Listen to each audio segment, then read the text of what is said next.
या बातमीचे प्रायोजक आहेत हॉटेल रोहित। सोलापूर शहरातून जेवण आटोपून घरी कुटुंबांसमवेत झोपी गेलेल्या अल्पवयीन मुलीचे कोणीतरी आमिष दाखवून अपहरण केल्याची तक्रार तिच्या वडिलांनी पोलीस ठाण्यात धाव घेऊन केली आहे।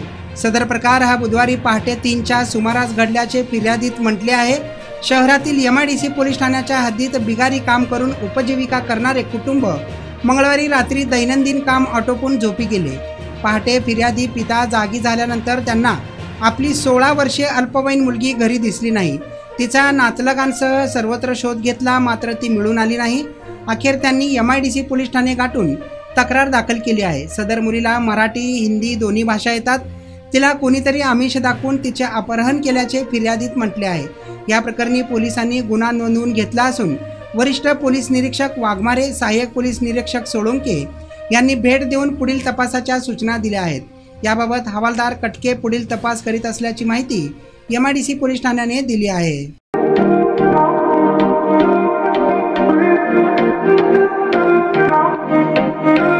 सोलापुरात व्हेज नॉन व्हेज जेवण मिळण्याचं एकमेव ठिकाण हॉटेल रोहित। चवीला टेस्ट हॉटेल रोहितचे जेवण बेस्ट।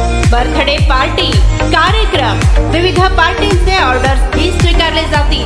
ग्राहकांसाठी खास पार्सलची सोय। आमचा पत्ता हॉटेल रोहित, दादर